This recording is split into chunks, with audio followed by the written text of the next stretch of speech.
8 days. I'm always in the bench. So here we go. 15. Yeah, minus 9. No. 23, yeah, so 15 minus 9 is what? No, 23 minus 15. No, mathematics. It's what? Please. 8.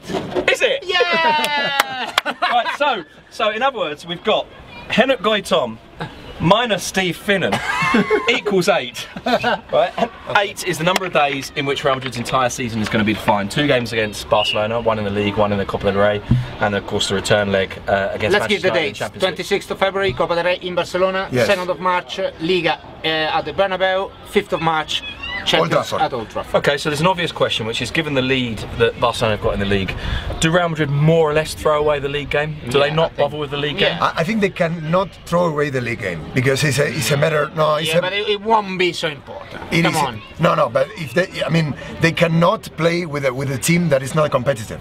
Yeah, because they cannot lose that game. But they cannot throw away the game. They cannot throw it. Barcelona doesn't have the Champions League the next week because they play against Milan the week after. So it's much worse for Madrid than for Barcelona. Exactly. No, I think that is true. By the way, there's a certain irony in this, isn't there? That Mourinho is complaining about the fixture list, saying it's worse for Real Madrid than Barcelona, which of course it is, because as you say, because Barcelona have then that little gap, this case, yes. and it hasn't been built up in quite the same way. But this is directly a product of the fact that last year Mourinho complained about the fixture list, and so the league game with Barcelona and Madrid was brought forward to prevent this kind of thing happening. Exactly. But right now, no one cares about it. Yeah, that's the thing. But it's classic short-termism. We're moaning about something which is a product of the moan we did before. Will the Copa del Rey set the tone of the 3 games? Definitely. I mean, emotionally, more for Real Madrid than Barcelona, because I Real Madrid more than Barcelona, even perhaps. Yeah, Real Madrid more than Barcelona, because for them it's being alive in what matters this season.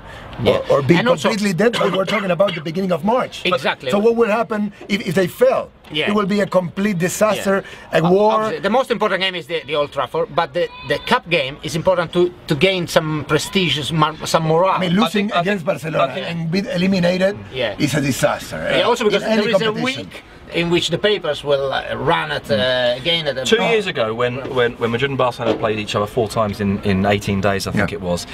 What was interesting about it wasn't just that each game had different levels of importance, but the importance grew throughout it, because it was league game first, a league that was more or less over. Not entirely. In fact, Madrid I thought were unwise to give it up at that point, but they did. Cup game which did matter, Madrid won it. 2 Champions League games which mattered more than anything else, Barcelona won them. But what was also true was all of those games were conditioned by the previous game. So this time, even the game that doesn't matter, in theory, the league game, because Barca have got what, 16-point lead? At the moment, 16. That's still going to condition the other games. It will. And just because obviously Real Madrid cannot permit to lose at the Bernabeu 4 days before going to Old Trafford. Let's say that Barcelona, that doesn't have as we said, a Champions League game, play well. It's not even 4 days, it's 3 days, because they're playing Tuesday, and they're playing Tuesday at Old Trafford. So if they lose badly at home, will be a disaster. So okay, they will be careful, but the mother of all games. Okay, my question is this for you guys. Are they ready? Can they do it? I mean, I'm talking about Old Trafford. Yes. Is team enough to beat Manchester United? I don't know what but I think they will score at least a goal, and I think they're ready. It's the best moment they have in the season, I think, for Real Madrid. So also bear in mind, I mean, look, United have played the last 10 Champions League games. United have played at Old Trafford. They've only kept a clean sheet twice. Yeah, exactly. Madrid are also going away to the Camp Nou against a Barcelona side who, correct me if I'm wrong on this statistic, Barcelona side who've conceded a goal every game for 8 games now. 9 games, sorry, 9. And I think Madrid can score. In fact, Madrid, I think, can go to both of those games away from home, draw both of them 2-2, and go through in both games. But Manchester also can play defensively. Well, it was interesting. Mourinho was talking about how Manchester United couldn't do the same at home as they'd done away, and I think he was talking more in hope than expectation. I think it was him saying, I almost want to shame them into coming out. I want to say in advance, you couldn't possibly do this. Analyzing the first game, the home game for Real Madrid, Sir Alex Ferguson won the tactic battle.